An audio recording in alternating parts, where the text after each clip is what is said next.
السلام علیکم ورحمۃ اللہ وبرکاتہ. الحمد للہ رب العالمین والعاقبۃ للمتقین والصلاة والسلام علی رسولہ الکریم.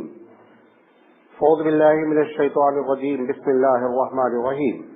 انما الصدقات للفقراء والمساکین والعاملین علیہا والمؤلفۃ قلوبهم وفی الرقاب والغارمین وفی سبیل اللہ وابن السبیل فریضۃ من اللہ واللہ علیم حکیم. محترم حضرات، جیسا کہ زکوٰۃ کے بارے میں پروگرام چل رہا ہے اور آج ہم نے آپ سے کہا تھا کہ انشاءاللہ اگر زندگی رہی تو ہم اس بات پر گفتگو کریں گے کہ زکوٰۃ کس کو دی جائے، کیونکہ سب سے اہم مسئلہ جو ہے وہ یہی مسئلہ ہے. کیونکہ بڑی ہی لاجیکل بات ہے کہ ایک آدمی پیسہ نکالے اور غلط جگہ اگر نکال دے تو اس پیسے کا کوئی فائدہ ہونے والا نہیں ہے. لہذا اس کو آپ غور سے سنیں کہ پروردگار عالم نے اس کو کس انداز میں بیان کیا ہے. حقیقت یہ ہے کہ اس میں جو لوگوں کو، جن لوگوں کو یا جن کیٹیگری کو رکھا گیا ہے، اس میں بڑی لاجک ہے. اس کے پہلے جو بھی مذاہب ہیں، سب سے پہلے میں نے آپ کو شروع میں بات بتائی تھی کہ نہ تو ان کے اندر زکوٰۃ کا کوئی سسٹم تھا اور زکوٰۃ دینے کا، اور نہ زکوٰۃ خرچ کرنے کا سسٹم تھا. جو کچھ تھوڑی بوڑی معلومات ہم کو حاصل ہوتی ہے وہ توریت سے حاصل ہوتی ہے کہ موسیٰ علیہ السلام کی قوم یہودیوں نے زکوٰۃ کو 3 سسٹم پہ کر رکھا تھا. ایک سسٹم تو یہ ہوتا تھا کہ جو غلہ یا پھل توڑا جائے یا کاٹا جائے اس کا تھوڑا حصہ کھیت میں چھوڑ دیا جائے اور جانور وغیرہ اس کو کھا لیں، اسی کو زکوٰۃ مان لیا جاتا تھا. اور دوسرا حصہ یہ تھا، میں نے شروع میں بتایا تھا کہ آدھا مثقال ہر بالغ آدمی دے، اور وہ جو آدھا مثقال دیا جاتا تھا وہ بیت المقدس کے حوالے کر دیا جاتا تھا اس کی تعمیر میں یا جو کچھ بھی ہوتا تھا. اور تیسرا حصہ یہ تھا کہ جو جانور لوگ پالتے تھے اس کا 1/10 حصہ زکوٰۃ نکالی جاتی تھی، اور یہ زکوٰۃ ساری کی ساری بیت المقدس پہنچتی تھی اور وہاں پہ لوگ پکنک مناتے تھے. وہی جو اپنی زکوٰۃ نکالتے تھے اسی کے ذریعے پکنک ہوتی تھی، وہی کھاتے پیتے تھے. اگر کچھ جانور بچ گئے تو اس کو فروخت کر کے وہ پیسہ بیت المقدس میں ڈال دیا جاتا تھا. اس کے علاوہ زکوٰۃ کا کوئی سسٹم نہیں تھا. نبی کریم صلی اللہ علیہ وسلم نے جس وقت زکوٰۃ کے سسٹم کو انٹروڈیوس کرایا، اس کا تعارف کرایا گیا، اس کے وہاں پر مکے میں بھی یہ لوگوں کے خیال میں تھا، کیونکہ آپ کو پہلے میں نے بتایا تھا کہ مدنی دور میں زکوٰۃ سسٹمیٹک طور پر جو ہے وہ نہیں تھی، بلکہ مدینہ میں، مکے میں سسٹمیٹک نہیں تھی. مدینہ سن 8 ہجری میں آ کر کے اس سسٹم سے زکوٰۃ تھی جس سسٹم سے آج ہم زکوٰۃ ادا کر رہے ہیں. تو لوگ یہ سمجھتے تھے کہ زکوٰۃ جو ہے وہ دوسروں کو دینا زیادہ افضل ہے بنسبت اپنے لوگوں کو. یہ ایک عام رویہ لوگوں کے درمیان میں موجود تھا، اور اس کی وہ لاجک یہ دیتے تھے کہ اگر ہم اپنے گھر والوں کو یا اپنے رشتے داروں کو، اپنے بھائی بہن کو دے دیں گے تو یہ گویا کیا ہے کہ ان کے اوپر احسان جتانا ہے، لہذا وہ ان کو نہیں دیتے تھے، دور دور کو دیتے تھے. قرآن مجید نے اس کی سختی سے اور ہماری اسلامک پالیسی میں اس کو سختی سے منع کیا گیا. اللہ کے رسول صلی اللہ علیہ وسلم نے فرمایا کہ زکوٰۃ اسٹارٹ لی جائے گی قریب قربت والوں سے. اب اس میں ایک کراس کوسچن اٹھتا ہے کہ اگر مطلب ہم نے اپنے قریبی رشتے دار کو دے دیا، اب سوال یہ ہے کہ جو دور والے ہیں ان کا مسئلہ کیسے حل ہوگا. یہ ایک سوال لوگ اٹھاتے ہیں، حالانکہ وہ جو دور والا ہے وہ بھی تو کسی کا قریبی رشتے دار ہے. جس کو ہمارا جو دور والا ہے وہ کسی نہ کسی کا کیا ہے، قریبی رشتے دار ہے. لہذا ایک تو جواب اس کا یہ ہے کہ اس سے کوئی مطلب نہیں ہے. دوسری چیز یہ ہے، اس کو آج سمجھ لیں بہت کلیئر وے میں، یہ جو قریبی رشتے داروں کے دینے کی بات کہی گئی ہے اس میں یہ شرط ہے کہ آپ کے سامنے 2 مسائل آئے. مثال کے طور پر بہن پریشان ہے، ٹھیک ہے، آپ کے شہر میں ایک آدمی آپ کا دوست پریشان ہے. اب یقینی بات ہے کہ بہن جو ہے وہ قریب ہے، دوست جو ہے اس کے بعد میں ہے. یہ دیکھنا چاہیے دونوں میں کہ دونوں کی جس ضرورت کو ہم پورا کرنا چاہتے ہیں وہ کون سی ضرورت زیادہ ہے، اس کو ترجیح دی جائے گی، قربت کو ترجیح نہیں دی جائے گی. اس کو نوٹ کر لیا جائے. مثال کے طور پر بہن پیسہ چاہ رہی ہے اس وجہ سے کہ اس کو گھر کا کلر کرانے کا پیسہ نہیں ہے. دوست جو ہے وہ کہہ رہا ہے کہ ہمارے ماں باپ کے پاس کپڑا پہننے کے لیے نہیں ہے. اب آپ یہ سمجھ کر کے نہیں صاحب مولانا صاحب نے تو تقریر کی ہے کہ پہلے قریب والوں کو دو بعد میں بعض والوں کو دو، لہذا میں بہن کو دوں گا. यहाँ बहन को नहीं दी जाएगी ज़कात। तो ये हमको खुद डिसाइड करना है, ये हमको फैसला लेना पड़ेगा कि हम जो ज़कात करीबी का देने का मतलब ये होता है कि हम इस बात को मद्देनजर रखें कि हम जिस मद में मांगा जा रहा है वो कौन सी मद जो है वो ज्यादा तवज्जो के लायक है। बात समझे? तो महज एक चीज को सामने नहीं रखें कि करीबी रिश्तेदारों को दिया जाएगा हर हाल में नहीं दिया जाएगा, जरूरत को मद्देनजर रखते हुए दिया जाएगा। अब बात एकदम क्लियर हो गई कि रिश्तेदारों से स्टार्ट लेंगे, शर्त यह है कि दूसरे के मुकाबले में उनकी जरूरत ज्यादा हो। ऐसा हो सकता है दोनों की जरूरत सेम हो, तब ऐसी शक्ल में इनके पास, क्योंकि ये करीबी रिश्तेदार है लिहाजा ये एक दर्जा इसका बढ़ा हुआ, इसको प्रेफरेंस देंगे। ये बात क्लियर हो गई। क्योंकि ये कल एक साहब ने फोन किया था कि आपने तकरीर में एक दिन ये बात कही कि करीबी रिश्तेदारों को दिया जाएगा, तो उसकी क्या है तशरीह। तो हमने सोचा आपके सामने इस बात को क्लियर कर दे। अच्छा, दूसरी चीज, अब जो बात हम आपके सामने, जो हमने आपके सामने तिलावत की है, इसके बारे में सुन लें। इसमें 8 लोगों को, 8 कैटेगरीज को परवरदिगार आलम ने जिक्र किया है कि इन 8 के अलावा ज़कात कहीं नहीं दी जा सकती। हालांकि हमारे पास मस्जिद एक बहुत बड़ी मद है, मदरसे की तामीर एक बहुत बड़ा मसला है, हॉस्पिटल एक बहुत बड़ा मसला है। इन तमाम की मद में ज़कात इस्तेमाल नहीं हो सकती है। न मस्जिद में दी जा सकती है, न मदरसे की तामीर में दी जा सकती है, न यतीम खाने की तामीर में दी जा सकती है, न हॉस्पिटल की तामीर में दी जा सकती है। इन तमाम जगहों पर ज़कात नहीं दी जा सकती। ज़कात सिर्फ वहीं दी जा सकती है जहां पर कुरान मजीद ने जिक्र किया है। एक साहब अल्लाह के रसूल सल्लल्लाहु अलैहि वसल्लम के पास आए और आने के बाद उन्होंने कहा, अल्लाह के रसूल मैं परेशान हूँ, आप मुझे ज़कात से मदद फरमाएं। अल्लाह के रसूल सल्लल्लाहु अलैहि वसल्लम ने फरमाया, देखो मैं तुमको मसला बयान कर दे रहा हूँ। परवरदिगार आलम ने 8 आदमी, 8 कैटेगरी को ज़कात की मद में रखा है। मुझे भी ये अख्तियार नहीं दिया गया। अल्लाह रसूल फरमाते हैं, अबू दाऊद शरीफ की रवायत है कि ये मुझे भी अख्तियार नहीं है कि मैं अपनी मर्जी से ज़कात जहाँ चाहूँ वहाँ लगा दूं। इसको परवरदिगार आलम ने खुद फिक्स किया है। वो 8 कैटेगरी ये हैं। अब ये तुम बताओ उसमें किस कैटेगरी में तुम दाखिल हो। अगर तुम उस किसी कैटेगरी में इन्वॉल्व हो तो हम तुमको ज़कात दे सकते हैं, वरना ये हमारे बस में नहीं है कि हम इसको ज़कात दे दें। बात समझ में आ गई? लिहाजा ये बहुत अहम है कि हम जब ज़कात निकालें तो इसमें जो है इस बात को मद्देनजर रखें। इमाम अबू हनीफा रहमतुल्लाह अलैह के नजदीक इसमें जो बेस है वो 2 है पूरे 8 में, कि जिसको दिया जा रहा है वो मोहताज है, नंबर 1, और जिसको दिया जा रहा है उसको उसका मालिक बनाना शर्त है। जब तक मालिक नहीं बनेगा, कल भी मैंने बताया था कि अगर आपने खाना ज़कात के पैसे से घर में पका के खिला दिया तो ज़कात नहीं अदा होगी, क्योंकि वो खाना आपने उसको हैंडओवर नहीं किया, वो उसका मालिक नहीं बना। आपने निकाला, आपने दिया, वो और चाहता था नहीं, सारे मसाइल है। लिहाजा ज़कात में उनके नजदीक ये शर्त है कि उसको मालिक बनाया जाए, और इस शर्त की उनकी जो दलील है वो कुरान मजीद की ये आयत है कि इन्नमा सदक़ातु लिल फुक़रा, कि सदकात, ये जो ज़कात, सदका यहाँ ज़कात के माने में है कि फुक़रा के लिए है। लाम जो अरबी में इस्तेमाल होता है तो उसका एक माना मालिक बनाने के होते हैं। तो वो कहते हैं कि यहाँ पर जो लाम परवरदिगार ने इस्तेमाल किया है ये स्पेशली इसलिए इस्तेमाल किया गया है कि उसको मालिक बनाया जाए। तो सबसे पहली कैटेगरी जो जिक्र की गई है वो फुक़रा की। फुक़रा किसे कहते हैं? फकीर। फकीर की जमा फुक़रा है, प्लूरल है ये। अरबी में, उर्दू में तो फकीर मिस्कीन सब मिले जुले माने में इस्तेमाल होता है, गरीब, फकीर, मिस्कीन। अरबी बहुत रिच लैंग्वेज है।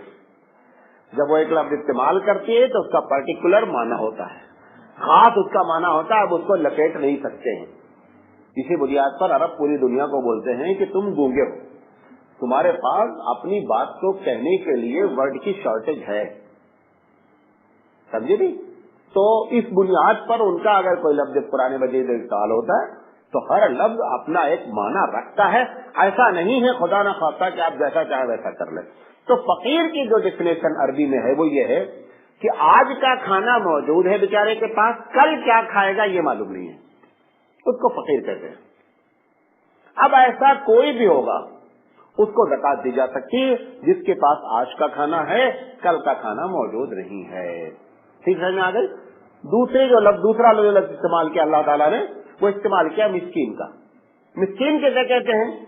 इंग्लिश में एक वर्ड इस्तेमाल होता है hand to mouth. Hand to mouth मतलब ये कि बेचारा किसी तरह महीना गुजारता है और हर महीने के आखिर में आ करके मामला गड़बड़ हो जाता है। ऐसे एक बड़ा तबका है कि जो अपनी गाड़ी चलाना चाहता है, तो मिस्कीन की डिफिनेशन क्या है कि जिसके पास जो साहिबे निसाब नहीं हो, यानी 52.5 तोला सिल्वर के बराबर उसके पास न कैश है न चांदी है, कुछ नहीं है, जरूरियात जिंदगी का सामान घर में है। मिसाल के तौर पर साइकिल है, उससे चलता है, घर में बेड पड़ा हुआ है, उस पर सोता है, एक छोटा सा सोफा डाल रखा है, बैठता है, आजकल जैसे मोबाइल इस्तेमाल में मोबाइल, ये सारी चीजें होने के बावजूद ये सब उसकी जरूरत है, लेकिन चलती है गाड़ी मुश्किल से, लिहाजा ये दूसरा शख्स है कि आप इसको ज़कात दे सकते हैं।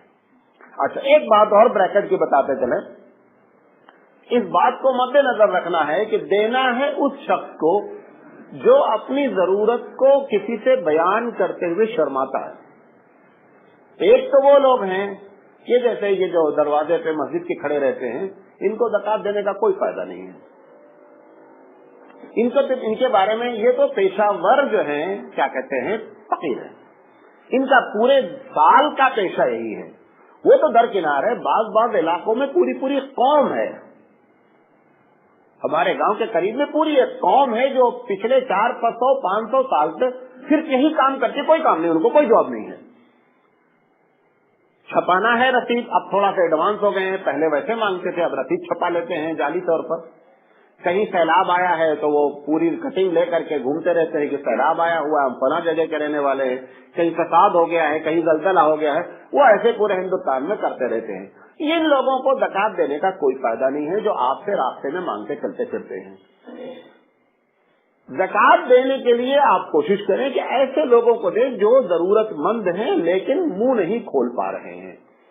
कुरान मजीद ने भी उसके बारे में तशरीह की और तशरीह भी फरमाई, वाज़ेह किया इस बात को कि वो लोग जो अल्लाह के रास्ते में खासकर काम कर रहे हैं और उनका पेट चलना मुश्किल है, ऐसे लोगों को चुपके से जाकर के पकड़ा देने का है।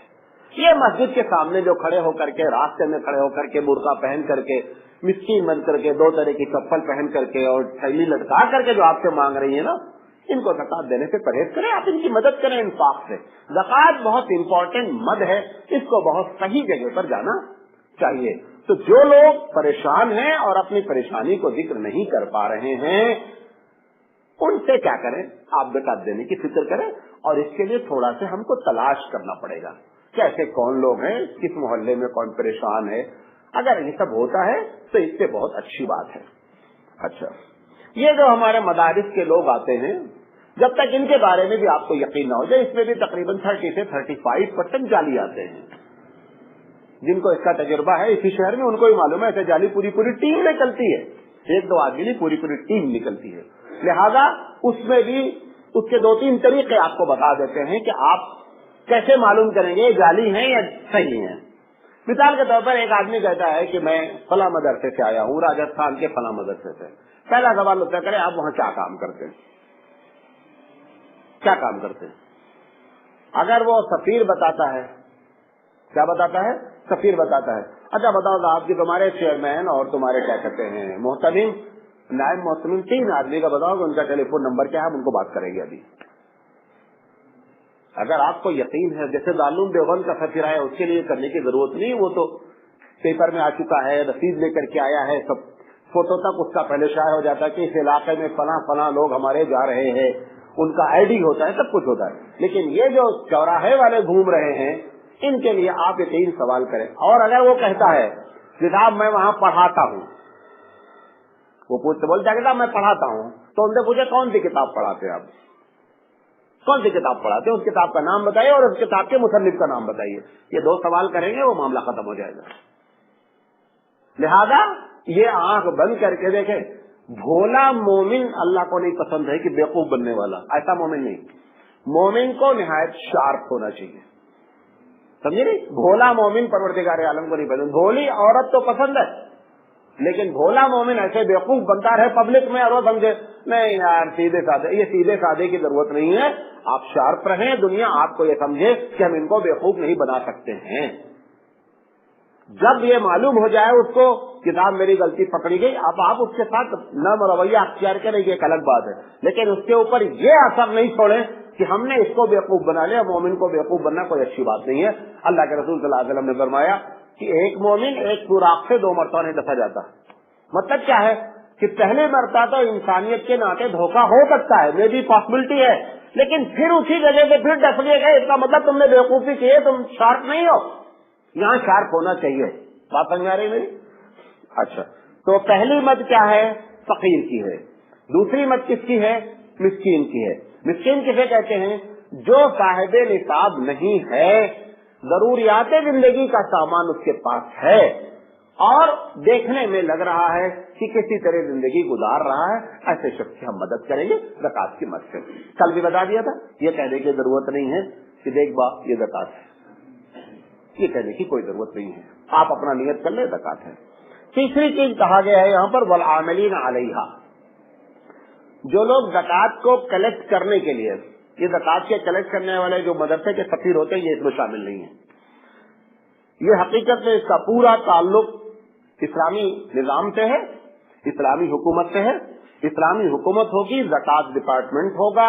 ज़कात डिपार्टमेंट लोगों को मुतय्यन करेगी कि आप इस इलाके के जा करके ज़कात कलेक्ट करेंगे, आप इस इलाके में कलेक्ट करेंगे। इस तरीके से वो जो कलेक्शन करने वाले लोग हैं उनकी तनख्वाह के बारे में अल्लाह ताला कह रहा है कि वो भले ही लखपति करोड़पति हो, उनकी तनख्वाह ज़कात मद से दी जा सकती है। ठीक है, ये तीसरे लोग हैं, क्योंकि इसका ज्यादा हमारे पास ताल्लुक नहीं। ये एक अलग बात है कि हमको इसकी फिक्र करनी चाहिए कि ज़कात को हम नज्म से करें। गुजरात वगैरह में इसका बहुत अच्छा सिस्टम है, कर्नाटक है और बकिया स्टेट में तो नहीं है।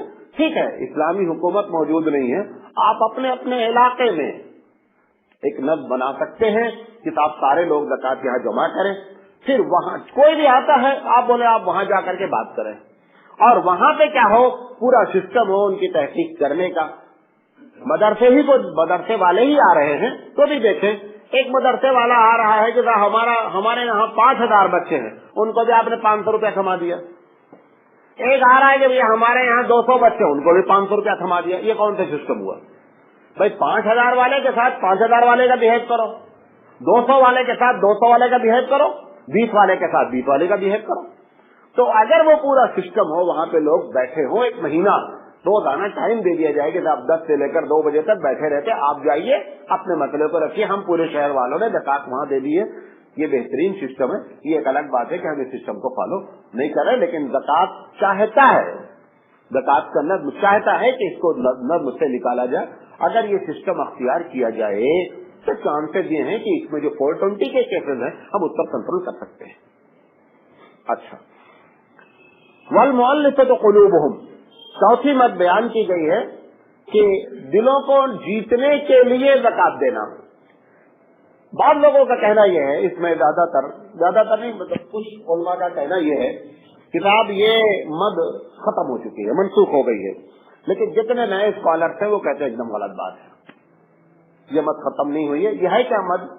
एक आदमी आपसे कहता है कि मुझे इस्लाम बहुत पसंद है, मैं इस्लाम कबूल करना चाहता हूँ, लेकिन अगर मैं इस्लाम कबूल कर लिया तो मेरे घर वाले मुझे साथ कोई कॉपरेट नहीं करेंगे, हमारे साथ पैसों की प्रॉब्लम आ जाएगी। आपने कहा कोई मसला नहीं, आप कबूल करें।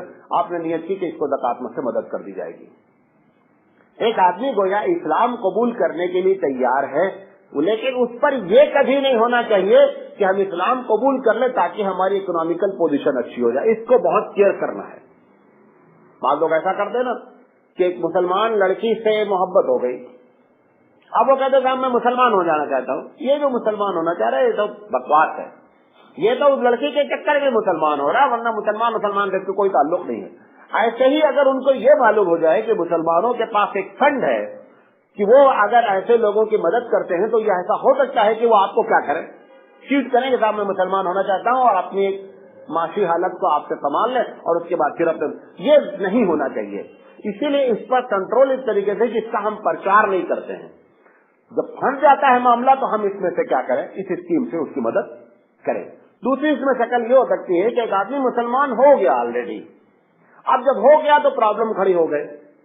अब जब प्रॉब्लम खड़ी हो गई तो हकीकत में अब वो मुहताज की लिस्ट में दाखिल हो गया, लिहाजा उसका भी दिल नर्म करने के लिए ज़कात दी जाएगी, लेकिन हकीकत में वो मुहताज की कैटेगरी में भी दाखिल है, लिहाजा वहां भी उसकी मदद की जा सकती है। बाद लोगों ने इसमें ये लिखा है, जिन लोगों ने इजाजत दी, जो लोग कहते हैं मनसूख, उनके सामने तो ये पूरी आयत का ये लफ्जी, इसका ऑर्डिनेंस ही खत्म हो गया है, लेकिन ये कहना अच्छा नहीं है, बल्कि ऑर्डिनेंस बाकी है। बाद लोग कहते हैं कि अगर आपको कोई मालूम है कि मतलब कोई बहुत बड़ा बदमाश आदमी है, इस्लाम को नुकसान पहुंचाना चाहता है, अगर इसको कुछ दे दिला दिया जाए तो ये खामोश हो जाएगा, इस्लाम और मुसलमानों को इससे हिफाजत मिलेगी, तो ज़कात की मद से उसकी मदद करके मुसलमानों और इस्लाम की हिफाजत करने की फिक्र की जाएगी। ऐसा कभी कभी क्या होता है, किया जाता है। बाद लोगों ने लिखा है कि कभी कभी मीडिया वाले बहुत सताते हैं, मीडिया वाले बहुत सताते हैं। तो छोटी सी इस्लाम के खिलाफ खबर आ रही तो पता चला, आप देखें पेपर आप पढ़ते रहे तो कुछ पेपर वाले होंगे, क्योंकि पेपर में जो हेडिंग है वो वाकई ने नहीं लगाई, वो इंसिडेंट हेडिंग नहीं लगाई, हेडिंग तो जर्नलिस्ट ने लगाई है, और जर्नलिस्ट जैसा चाहता है वैसी हेडिंग लगा देता है। मिसाल के तौर पर एक छोटा सा कत्ल हो गया, अब वो हेडिंग लगा रहा है कि साहब उस कत्ल की वजह से पूरे इलाके में एकदम जो है वो जो लफ्ज इस्तेमाल करना चाहे इस्तेमाल करना है, लोग परेशान हैं और लोगों का सुकून गारत है, हालांकि आप वहां खुद जाएंगे पता चलेगा कुछ नहीं हुआ। ये मीडिया वालों की शरारत होती है। फ्रांस में एक मरतबा मीडिया ने एक न्यूज लगाई, गौर दुनिया की सही रिपोर्ट है, एक पागल कुत्ता एक फुटपाथ पर चलती हुई औरत पर अटैक कर दिया। एक आदमी जवान था, उसने देखा कि कुत्ता पागल है, कुत्ता पागल तो मालूम हो जाता ना कि पागल कुत्ता है। उसने जब उस औरत पर अटैक करने की कोशिश की तो इसने दबक कर उसकी गर्दन पकड़ ली कुत्ते की, कि अगर इकाई लगे तो मर जाएगी। उसने गर्दन पकड़कर उठा लिया उसको, किसको, कुत्ते को, और उस वक्त तक नहीं छोड़ा जब तक कुत्ता मर नहीं गया। उसने दबा दिया गला, उसकी जो है ब्रीथिंग खत्म हो गई, सांस लेना, मर गया। एक रिपोर्टर कहीं वहीं टहल रहा था, वो देखा, बड़ा खुश हुआ, यार इसने इसकी औरत की जान बचाई। वो आया, क्या नाम है तुम्हारा, कहाँ के रहने वाले हो, सब बताया, नाम बताया, मुसलमान। पहले उसने बड़ा अप्रिशिएट किया, तुमने इसकी जान बचाई है, वो है वो। दूसरे दिन उसने रिपोर्ट लगाई कि एक दहशतगर्द ने कुत्ते की जान ले ली। इसको कहते हैं मीडिया और इसको कहते हैं रिपोर्टिंग।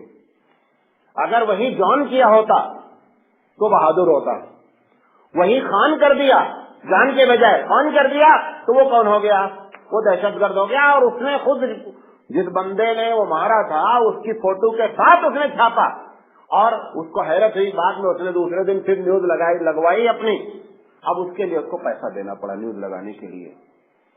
ऐसे हालात में बाद लोगों का कहना है कि पैसा दे करके मामले को हल किया जा सकता है। ये बात आपको बताना चाह रहा हूँ। बहरहाल इस पर इत्तेफाक नहीं है, लेकिन ये सारे मसाइल पर बाद लोगों की राय स्कॉलर की है कि इन तमाम जगहों पे खर्चा हो सकता है। वो फिर रिकाब, पांचवी इसकी जो कैटेगरी है वो गर्दन छुड़ाने से मुराद जो है गुलाम को आजाद कराना है। अब गुलाम इस वक्त दुनिया में मौजूद नहीं कहीं भी। इस्लाम ने गुलामी को खत्म करने के लिए बड़े सिस्टम अख्तियार किए। आप देखें कई जगह पर कुरान मजीद में जहाँ जहाँ फाइन आता है, रोजे का फाइन है, कसम का कफ्फारा है, फला कफ्फारा है, उन सब में एक रखा है कि गुलाम को आजाद कर दो, गुलाम को आजाद कर दो। ज़कात का मुस्तकिल एक फंड रख दिया उसने कि ज़कात वहाँ पे खर्च की जा सकती है जहाँ पर गुलाम को आजाद कराने की बात कही गई है। अच्छा, अब गुलाम मौजूद नहीं है तो अक्सर लोगों का तो कहना यह है कि अगर गुलाम पाए जाएंगे तो ये मद इस्तेमाल होगी, गुलाम पाए नहीं जाएंगे लिहाजा ये मद इस्तेमाल नहीं होगी। कुछ लोगों का कहना है नहीं साहब, ये जो कैदी हैं जेल में जो चले जाते हैं खासकर वार के टाइम पर, तो कभी कभी गवर्नमेंट को स्टे करना पड़ता है एक कैदी को छुड़ाने के लिए। उनका कहना यह है कि उस कैदी को छुड़ाने के लिए भी जो है वो ज़कात दी जा सकती है। बाद लोगों ने बढ़कर के कहा है, करके ये उतना सही नहीं है, कि अगर किसी गरीब को किसी ने किडनैप कर लिया और वो पैसा मांग रहा है तो ऐसी शक्ल में उसको ये पैसा देकर के, हमने कहा जब वो गरीब है تو سوال یہ محتاج کی لسٹ میں داخل ہے، محتاج کی لسٹ میں رکھو تو کڈنیپ کی شکل میں کیوں لا رہے ہو بھائی؟ آلریڈی ہمارے پاس محتاج کی ایک لسٹ آلریڈی کیا ہے موجود ہے. ویسے آپ دیکھیں بیسک طور پر زیادہ تر محتاج میں شامل ہو جائیں گے. تو یہ جو غلام کی آزادی کا مسئلہ ہے اس میں زیادہ سے زیادہ وہ قیدی کی بات کہی جا سکتی ہے، اس میں بھی اتفاق نہیں ہے. والغارمین، جو لوگ مقروض ہو گئے ہیں. مقروض ہونے کا مطلب کیا ہے کہ ایک آدمی نے اپنی ضرورت کے لیے قرضہ لیا، اب وہ قرضہ پھیر نہیں پا رہا بیچارہ. اگر ایک آدمی نے ضرورت ناجائز کے لیے قرضہ لیا ہے اور آپ کے پاس زکات کی مدد، وہ کہتا ہے کہ میں پریشان ہوں، مقروض ہوں، میرا قرضہ ادا کر دو، تو پھر ایسی جگہ پر پیسہ نہیں استعمال کیا جا سکتا. وہ ناجائز سے کیا مراد ہے؟ مثال کے طور پر ایک آدمی کہتا ہے کہ میرے باپ کا انتقال ہو گیا، مجھے برسی کرنے کا ہے، مجھے 5,000 روپے میں نے قرضہ لے کر برسی کیا ہے. یہ جو 5,000 قرضہ لے کر برسی کیا اس لیے اسلام نے نہیں بتایا تھا یہ تم خود ادا کرو، کیونکہ اگر تم ایسے لوگوں کا ادا کرتے رہو گے تو برسی کا سسٹم اور زیادہ کوآپریٹ ہوتا رہے گا. جو سمجھیں گے برسی مناتے رہو اور قرضہ لے کر کے زکات کی مد سے کیا کرو ادا کرتے رہو. یا ایک آدمی خطرہ اس میں جو ہے پیسہ خرچہ کر رہا ہے، یا ایک آدمی جو ہے وہ شرابی ہے، حرام کام کر رہا ہے، ایک آدمی شادی میں بے تکا کر رہا ہے. یہ تمام مدیں جو ہیں ان تمام مد میں اگر وہ قرضہ لیا ہے تو ایسی شکل میں اس قرضے کو زکات کی مد سے نہیں ادا کیا جا سکتا ہے. تو اس کے لیے لازم کیا ہے کہ ضرورت کے لیے قرضہ لیا. وہ ضرورت آپ کو بتایا تھا میں نے کہ 3 قسم کی ہوتی ہے. کھانا نہیں ہے، کپڑا نہیں ہے، رہنے کے لیے شیلٹر نہیں ہے، مکان نہیں ہے. ان تینوں کے لیے اس نے جو ہے لیا ہے. زیادہ سے زیادہ یہ کہہ سکتے کسی کے بچے ہیں، فیس نہیں جمع کر پا رہا ہے، اس نے اس کے لیے لیا ہے. یہ تمام شکلیں جس میں اس کو قرضہ لیے بغیر گاڑی نہیں چل سکتی، اسکول والا بچے کو نکال دے گا، لہذا مجبور ہو کر کے قرضہ لیا ہے. اگر ایسا آدمی ہو گیا ہے تو ایسے قرضے کو زکات کے مد سے ادا کیا جا سکتا ہے. اگر اس کو بھی آپ دیکھیں تو یہ بھی محتاج کی لسٹ میں داخل ہو گیا. میں یہی بات کہہ رہا ہوں کہ ہر طرف سے وہ حقیقت میں دیکھا جائے تو محتاج اور مسکین کی لسٹ میں داخل ہے. تو یہ الگ بات ہے محتاج بننے کی شکل کیا ہو سکتی ہے. یہ قرضہ لے کر محتاج بنا ہے. دوسرا آدمی محتاج ہے سیلری کم ہونے کی وجہ سے. تیسرا آدمی محتاج ہے اپاہج ہونے کی وجہ سے. بھائی صاحب یہاں خوب نیند آتی ہے لوگوں کو، معلوم کی نیند آتی. ایسی مجلس میں فرشتے آتے ہیں اور جہاں فرشتے آتے ہیں وہاں نیند آتی. کوئی بھی تھیٹر میں نہیں سوتے دیکھا تھیٹر میں؟ وہاں شیطان رہتا ہے، جہاں شیطان رہتا ہے وہاں لوگ سو ہی نہیں سکتے. سونے کے لیے لازم ہے کہ فرشتے، اسی لیے سب سے زیادہ لوگ جمعہ میں سوتے ہیں. جمعہ کے خطبے میں سب سے زیادہ لوگ سوتے ہیں کیونکہ وہاں پہ فرشتوں کا نزول زیادہ ہوتا ہے. اور جہاں پر ہنگامہ ہوتا ہے، مووی چلتی رہے، ڈانس ہوتا رہے، وہاں کوئی نہیں سوتا کہ شیطان کو سونے سے ایسے ہے. فرشتہ جہاں رہے گا وہاں سکونت ہوگی، وہاں پر نیند آئے گی. اس کا یہ مطلب نہیں ہے کہ جمعہ میں جا کر کے ہونا کہ فرشتے آئے چلو سویا جائے، یہ مطلب نہیں ہے. نیند لانا الگ ہے، نیند کا آنا الگ ہے. نیند آ گئی یہ ممکن ہے لیکن جان بوجھ کر کے لانا نہیں ہے. کیا کہہ رہا تھا؟ ہاں، قرضہ دار. تو قرضے میں بعض لوگ محتاج ہو کر کے مقروض ہوئے ہیں، بعض لوگ اپاہج ہو کر مقروض ہوئے ہیں، بعض لوگ کم سیلری کی بنیاد پر مقروض ہوئے ہیں، بعض لوگ بڑی فیملی کی وجہ سے. تو محتاج ہونے کی الگ الگ وجہ ہو سکتی ہے. یہاں پہ جو بندہ محتاج ہوا ہے، پریشان ہوا ہے، وہ قرضہ لے کر کے پریشان. یہ ممکن ہے کہ آپ دیکھیں کتاب اس کے پاس تو موبائل ہے، موٹر سائیکل بھی ہے، یہ ساری چیزیں ہیں، لیکن وہ اس کی ضروریات، اس کے باوجود اس کے اوپر قرضہ ہے. لیکن اگر اس کے پاس ایسا سامان معلوم ہو جائے جو اس کی ضروریات سے، مثال کے طور پر گھر میں ٹی وی رکھے ہوئے 25,000 روپے کی، DVD پلیئر رکھے ہوئے ہے 5,000 روپے کا، موبائل رکھ رکھا ہے 15,000 روپے کا. موبائل جو ضرورت ہے اس کی، جو غریب آدمی کی، وہ 200 روپے میں 500 میں بھی ہو سکتا ہے، لیکن یہ 10,000 کا موبائل رکھا. پھر ایسے آدمی کو قرضہ نہیں چھوڑائیں گے، بولیں گے پہلے ان چیزوں کو بیچ کر کے قرضہ ادا کرنے کی فکر کرو. اگر وہ قرضہ پھر نہیں ادا ہوا، اب اس کے بعد ہم اس کو قرضہ دیں گے. بات سمجھے؟ تو یہ ضروریات زندگی سے زیادہ کا سامان رکھا ہے، ٹی وی ہے، یہ ہے، وہ صرف شامل نہیں ہے، صرف ضروریات زندگی میں ہے. لیکن ٹی وی نہیں رہنے ایسا نہیں ہوگا کہ ہمارا کھانا نہیں ہضم ہوگا. بات سمجھ رہے؟ جو ٹی وی ہے، VCR ہے، 10,000 روپے 15,000 روپے کا موبائل لیے گھوم رہا ہے. اچھا، کار کی ضرورت نہیں ہے، کار لیے گھوم رہا ہے، गाड़ी के बजाय साइकिल से चल सकता है, करीब उसका ऑफिस साइकिल से जा सकता है, उसके बावजूद रंग मारने के लिए मोटरसाइकिल हो करके रोजाना चल रहा है। ऐसे तमाम लोगों को पहले बोला जाएगा कि ये बेचो, अपना कर्जा अदा करो। अगर नहीं अदा होता है तब हम ज़कात की मद से आपको मदद करेंगे। और उसकी वजह यह है कि अगर आप ऐसा नहीं करेंगे तो लोग ज़कात की मद को मिसयूज करेंगे। बात समझ में आ गई? अच्छा, उसके बाद वफी सबीलिल्लाह, सातवीं मद है अल्लाह के रास्ते में। इसमें जबरदस्त इख्तिलाफ है उलमा का, फुक़हा का, जिसमें कौन कौन लोग शामिल हैं। जिस पर सबका इत्तेफाक है पहले वो बता देते हैं, फिर इख्तिलाफ बता देते हैं।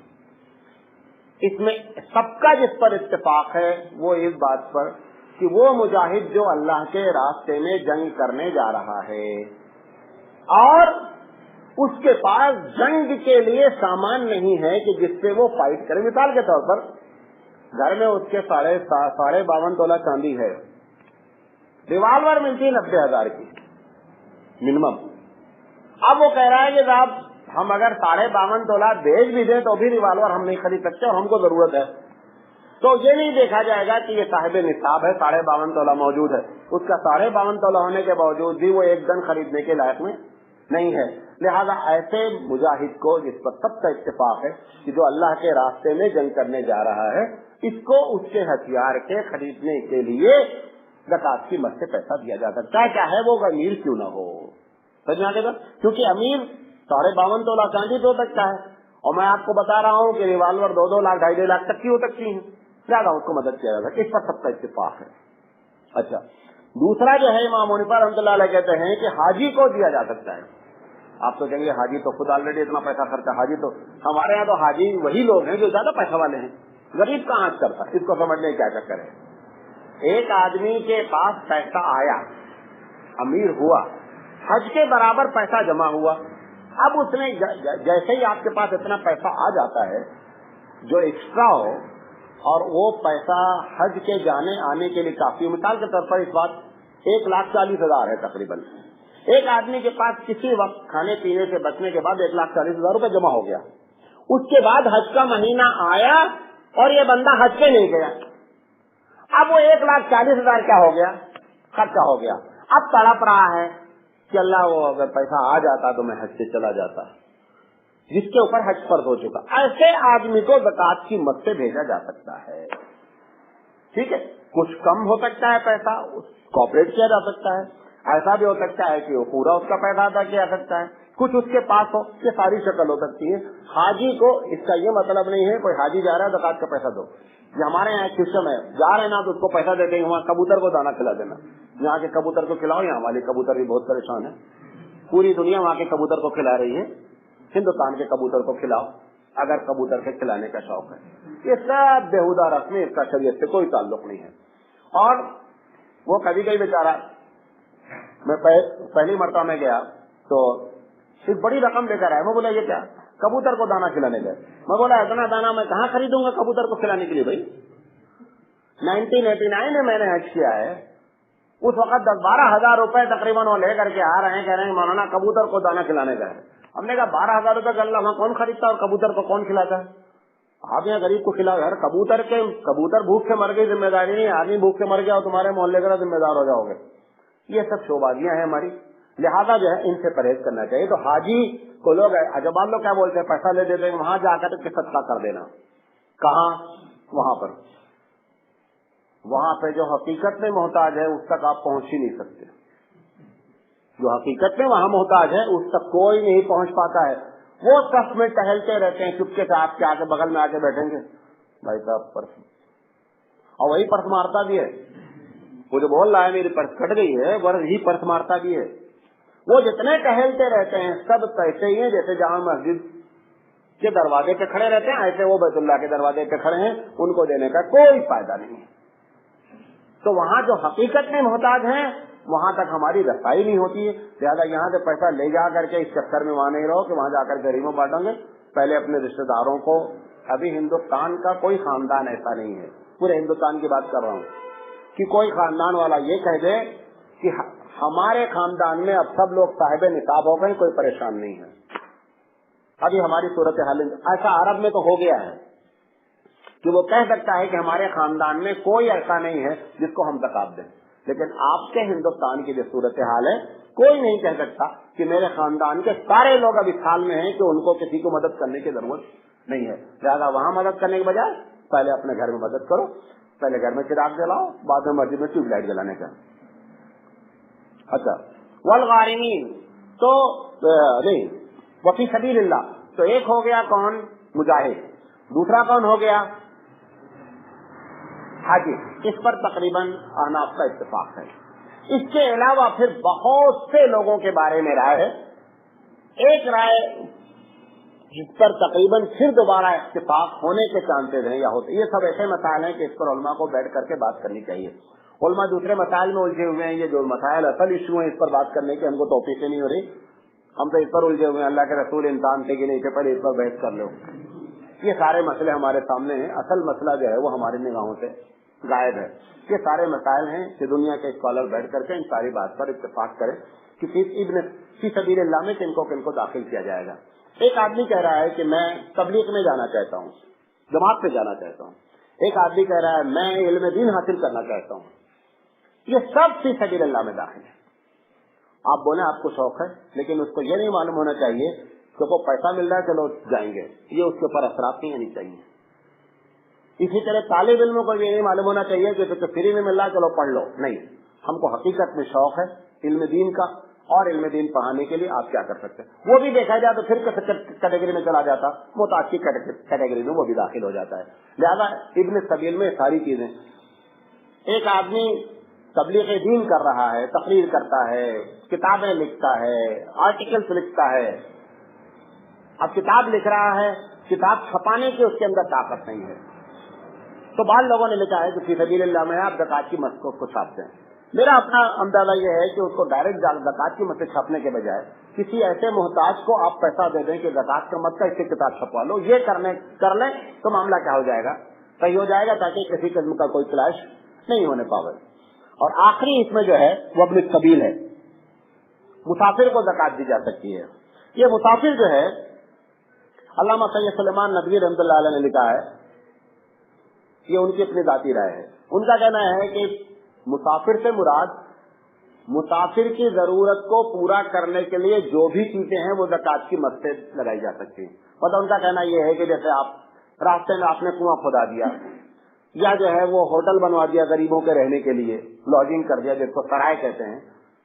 ہمارے جب یہاں مغل بادشاہ رہے ہندوستان میں تو انہوں نے اس قسم کی بہت سے جو ہے وہ کام کیے کہ انہوں نے سرائے بنوا دی غریبوں کے لیے، تو اس طریقے سے یہ ابن السبیل ہے۔